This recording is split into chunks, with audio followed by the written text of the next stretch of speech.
బాగి అమ్మవారి గెటప్లో వచ్చి షూటర్ని తరిమి కొట్టిన తర్వాత రాథోడ్ త్వరలోనే ఆ మనోహరి ముందుకు కూడా వచ్చి ఆ మనోహరికి చుక్కలు చూపించే టైం దగ్గరలోనే ఉంది అని చెప్పి అంటూ ఉంటే, అవును మిస్సమ్మ, ఇన్ని రోజులు ఆ మనోహరి తన కుట్రలతో సార్ని, పిల్లల్ని, మిమ్మల్ని ఎంతగానో ఇబ్బంది పెట్టింది.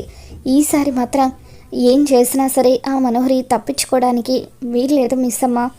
నీకు అన్ని విధాలా అండగా నేను ఉంటాను అని చెప్పి రాథోడ్ అంటూ ఉంటాడు. సరే రాథోడ్, నేను ఎక్కువసేపు ఇక్కడే ఉంటే ఆయన నన్ను చూసే ప్రమాదం ఉంది. ఇప్పుడే నేను ఇక్కడి నుండి వెళ్ళిపోతాను. పద కర్ణ, వెళ్దామంటూ బాగి కర్ణను తీసుకొని అక్కడి నుండి వెళ్ళిపోతూ ఉంటుంది. ఇంతలో అమర్ పిల్లలు అంతా కూడా రాథోడ్ దగ్గరికి వస్తారు. రాథోడ్, ఇక్కడేం చేస్తున్నావు, ఎవరితో మాట్లాడుతున్నావు అని చెప్పి అంటూ ఉంటే, ఏం లేదు సార్, ఎవరో అడ్రస్ గురించి అడుగుతూ ఉంటే వాళ్ళకి అడ్రస్ చెప్తున్నాను అంతే అని చెప్పి రాథోడ్ అంటూ ఉంటాడు. ఇక దాంతో మనోహరి రాథోడ్ వైపు అనుమానంగా చూస్తూ, రే రాథోడ్, నువ్వు ఆ బాగీతో మాట్లాడావని నాకు అర్థమవుతుంది. ఆ బాగీకి ఇంట్లో జరుగుతున్న విషయాలన్నీ కూడా ఇన్ఫర్మేషన్ ఇస్తున్నావు కదా, నీ సంగతి దాని సంగతి చెప్తాను అని మనోహరి మనసులో అనుకుంటుంది. పూజ చాలా బాగా జరిగింది కదండి అని చెప్పి బుజ్జమ్మ అంటూ ఉంటుంది. అవును బుజ్జమ్మ, చాలా బాగా జరిగింది. ఆ అమ్మవారి ఆశీస్సులు ఖచ్చితంగా నీ మీద ఉంటాయి. నీకు ఇప్పటి నుండి అంతా కూడా మంచి జరుగుతుంది అని చెప్పి, పిల్లలు మీరు కూడా అంత మంచి జరగాలని, మీకు మంచి మార్క్స్ రావాలని ఆ అమ్మవారికి దండం పెట్టుకోండి అని చెప్పి అమర్ అంటూ ఉంటారు. ఇక దాంతో పిల్లలంతా కూడా అమ్మవారికి దండం పెట్టుకుంటూ, తల్లి త్వరలోనే మా మిస్సమ్మ మళ్ళీ ఇంటికి రావాలి, మేము కోల్పోయిన మా సంతోషం అంతా కూడా మాకు తిరిగి రావాలి అని చెప్పి దండం పెట్టుకుంటూ ఉంటారు. ఇక అప్పుడు బుజ్జమ్మ అందరి వైపు చూస్తూ, అక్కలు, అన్నయ్యలు, మీరు ఏమని దండం పెట్టుకుంటున్నారో నాకు తెలుసులేండి. మీ మిస్సమ్మ త్వరగా ఇంటికి రావాలనే కదా మీరు కోరుకునేది. మీ తరపున నేను కూడా ఆ అమ్మవారిని త్వరగా మీ మిస్సమ్మను, మీ చెల్లిని ఇంటికి పంపించమని కోరుకుంటాను అని చెప్పి ఆరు పాప అంటూ ఉంటుంది. ఇక దాంతో ఇదంతా వింటున్న మనోహరికి ఒళ్ళు మండిపోతూ ఉంటుంది. మనోహరి, నీకు ఈరోజు నేను ప్రత్యేకంగా థ్యాంక్స్ చెప్పాలి అని అమర్ అంటూ ఉంటాడు. ఇక దాంతో ఎందుకు అమర్ అని చెప్పి మనోహరి అంటూ ఉంటే, ఈరోజు నీ వల్లే మృత్యుంజయ హోమం ఇంత బాగా జరిగింది. హోమం పూర్తవగానే చాలా పాజిటివ్ వైబ్స్ వస్తున్నాయి అని చెప్పి అమర్ అంటూ ఉంటాడు. మనోహరి మాత్రం చాలా సీరియస్గా బాగి గురించి ఆలోచిస్తూ ఉంటుంది. వస్తే బాగి, నువ్వే కనుక ఈరోజు ఇక్కడికి వచ్చి ఉండకపోతే సంతోషంగా అమర్తో నేను తాళి కట్టించుకొని ఉండేదాన్ని, ఈ పాటికి అమర్కి భార్య అయిపోయి ఉండేదాన్ని అని చెప్పి మనోహరి ఆలోచిస్తూ ఉంటుంది.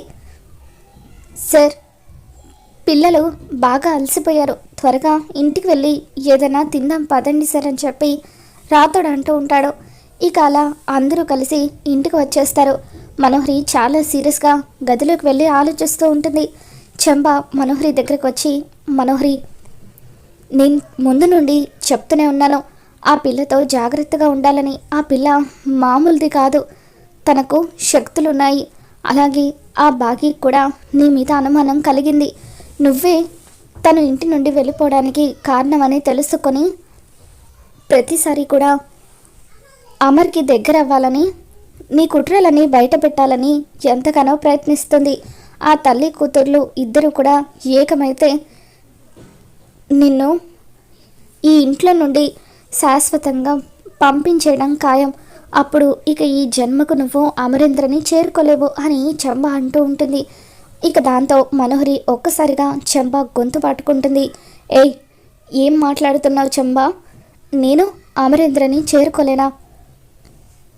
చిన్నప్పటి నుండి నాతో పెరిగిన నా ప్రాణ స్నేహితురాల్ని చంపేసిన దాన్ని, నా దారికి ఎవరు అడ్డొచ్చినా సరే వాళ్ళందరినీ చంపుకుంటూ పోతాను, అమరేంద్రని చేరుకుంటాను.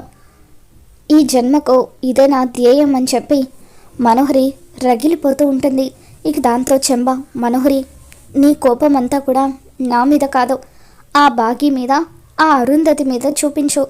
అమరేంద్రని సొంతం చేసుకోవడానికి ఏం ప్లాన్ చేయాలో ఆలోచించు అని చెప్పి చెంబ అంటూ ఉంటుంది. మరోవైపు నలుగురు పిల్లలు కూడా భోజనం చేసి సంతోషంగా సరదాగా ఆడుకుంటూ ఉంటారు. బుజ్జమ్మ, ఈరోజు హాలిడే కాబట్టి మనమంతా సరదాగా ఆడుకుందామని చెప్పి అమ్ము అంటూ ఉంటుంది. అయితే దొంగ పోలీస్ ఆడుకుందామా అక్క అని చెప్పి బుజ్జమ్మ అంటూ ఉంటే, సరే బుజ్జమ్మ, దొంగ పోలీసే ఆడుకుందాం, ముందు పంటలు వేద్దాం రా అని చెప్పి అందరు పిల్లలు కలిసి పంటలు వేస్తూ ఉంటారు.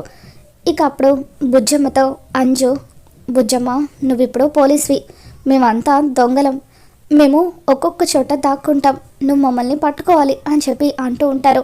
సరే అక్కలు, సరే అన్నయ్యలు, నేను కళ్ళు మూసుకుంటాను, మీరు వెళ్ళి దాక్కోండి అని చెప్పి బుజ్జమ్మ అంటూ ఉంటుంది. పిల్లలంతా వెళ్ళి తల ఒక చోట దాక్కుంటారు. ఒకరు మెట్ల దగ్గర, ఒకరు సోఫా వెనక, మరొకరు డోర్ వెనక, ఇలా అందరూ ఒక్కొక్క చోట దాక్కుంటారు. ఆరు పాప వాళ్ళందరినీ కూడా కనిపెట్టాలని ఎంతగానో ట్రై చేస్తూ ఉంటుంది. ఇక అలా వాళ్ళని వెతుకుతూ అమర్ గదిలోకి వెళ్తుంది.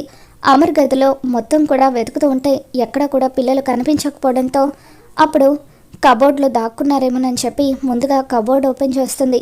అందులో బాగీ ఫోటో ఆరు పాపకు కనిపిస్తుంది. బాగీ ఫోటో చూడగానే ఆరు పాప ఒక్కసారిగా షాక్ అవుతుంది.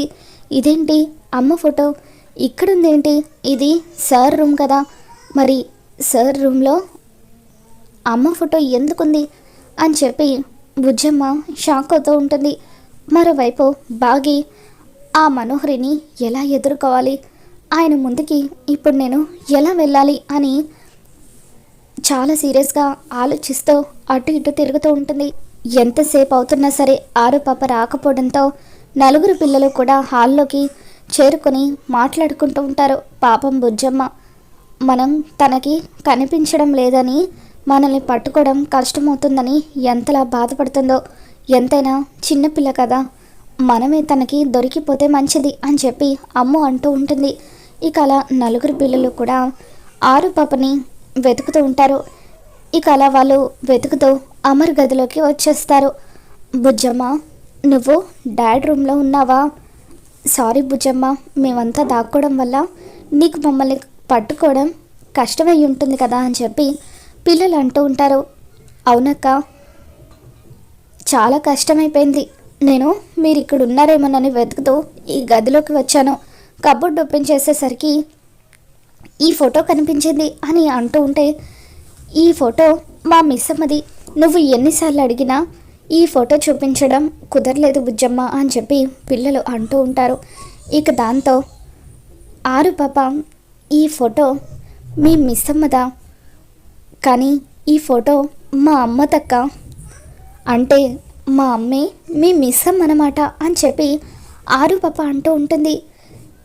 ఏంటి బుజ్జమ్మ నువ్వు అనేది, మా మిస్ అమ్మ మీ అమ్మగారా, మరి నువ్వు అనాథవని, నీకు ఎవరు లేరని తాతయ్య చెప్పారు కదా అని పిల్లలు అంటూ ఉంటారు. ఇక దాంతో లేదక్క, నాకు అమ్ముంది, అమ్మ ఎందుకో తెలీదు, ఎవరికి కూడా నేను అమ్మనని చెప్పొద్దని, వార్డెనని చెప్పమని నాతో చెప్పింది, అందుకే నేను మీ అందరికీ కూడా ఆవిడ మా వార్డెన్ అని చెప్పాను, అమ్మ ఎందుకలా చెప్పమనిందో నాకు ఇప్పటి వరకు తెలీదు అని చెప్పి బుజ్జమ్మ అంటూ ఉంటే, అయితే నువ్వే మళ్ళీ పుట్టిన మా అమ్మవన్నమాట, మాకు చాలా సంతోషంగా ఉంది అని చెప్పి పిల్లలందరూ కూడా ఆరు పాపని గట్టిగా హగ్ చేసుకుంటారు, ముద్దులు పెడుతూ ఉంటారు.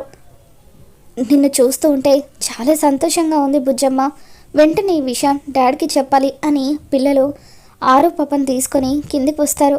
డాడ్, మీతో ఒక విషయం చెప్పాలి, ఈ బుజ్జమ్మ మరెవరో కాదు డాడ్, మన బుజ్జమ్మే, బుజ్జమ్మ వాళ్ళ అమ్మ మన మిస్ అమ్మ ఇప్పుడు ఆశ్రమంలోనే ఉంది, పదండి డాడ్, వెంటనే వెళ్ళి మిస్ అమ్మని ఇంటికి తీసుకొద్దామని చెప్పి పిల్లలు అంటూ ఉంటారు. ఇక దాంతో అమర్ బుజ్జమ్మ తన సొంత కూతురు అన్న నిజం తెలుసుకొని ఒక్కసారిగా షాక్ అవుతూ ఇక ఎంతగానో ఎమోషనల్ అవుతూ పాపని ఎత్తుకొని ముద్దు పెడతాడు. నువ్వు నా కూతురువా అని చెప్పి అమర్ చాలా ఎమోషనల్ అవుతాడు. డాడ్, మిస్ అమ్మని కూడా ఇంటికి తీసుకొచ్చేద్దాం పదండి డాడ్ అని చెప్పి పిల్లలు అంటూ ఉంటే, వద్దు, తను నా ముందుకి రావడానికి ఇష్టపడినప్పుడు నేను మాత్రం ఎందుకు వెళ్ళి తనని తీసుకుని రావాలని చెప్పి అమర్ అంటూ ఉంటాడు. దాంతో రాథోడ్, సార్ మీరు మిస్సమ్మ గురించి పొరపాటు పడుతున్నారు సార్. మిస్సమ్మ ఈ ఇంట్లో నుండి వెళ్ళిపోవటానికి ఒక బలమైన కారణం ఉంది అని చెప్పి అంటూ ఉంటే, ఏంటి రాథోడ్ ఆ కారణాలు ఏమైనా సరే నాకు చెప్పాలి కదా అని అమర్ అంటూ ఉంటాడు. ఇక ఇంతలో బాగి పంతులు గారిని తీసుకొని ఇంటికి వస్తుంది. నేను ఇంటి నుండి వెళ్ళిపోవడానికి కారణం ఈ పంతులు గారే అండి. ఈ పంతులు గారితో మనోహరి మన బుజ్జమ్మ జాతకంలో దోషం ఉందని, ఆ దోషం వల్ల మిగతా 4 పిల్లలకు ప్రాణగండ ఉందని అబద్ధం చెప్పించింది. అందుకే నేను పాపం తీసుకొని 5 ఏళ్ల పాటు మీకు దూరంగా వెళ్ళిపోయాను. ఈ 5 ఏళ్ల పాటు నేను నరకం అనుభవించాను అని చెప్పి బాగి ఎంతో ఎమోషనల్ అవుతూ అమర్కి చెబుతూ ఉంటుంది. ఇక దాంతో పంతులు గారు కూడా అమర్ ముందు నిజం ఒప్పుకొని, అవును సార్ నన్ను క్షమించండి, మనోహరి గారు నాకు డబ్బులు ఇచ్చి ఇలా చెప్పించడం వల్లే నేను పాప జాతకంలో దోషం ఉందని చెప్పాను, నన్ను క్షమించండి సార్ అని చెప్పి అమర్ కాళ్ళ మీద పడి క్షమాపణ చెబుతూ ఉంటాడు. ఇక ఇంతలో మనోహరి కిందకు వస్తుంది. బాగి పంతులు గారిని తీసుకొచ్చి అమర్కి నిజం చెప్పించడంతో తన గురించి కుట్రలన్నీ బయటపడిపోయాయని తెలుసుకొని మనోహరి ఒక్కసారిగా షాక్ అవుతూ ఉంటుంది.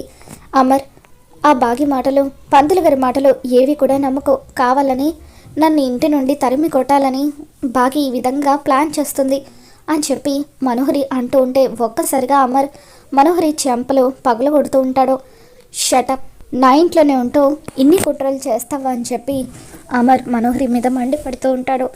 మరి రాబోతున్న ఎపిసోడ్లో ఏం జరగబోతుందో మళ్ళీ మన ఛానల్లో తెలుసుకుందాం. ఈ వీడియో మీకు నచ్చినట్లయితే తప్పకుండా లైక్ చేయండి.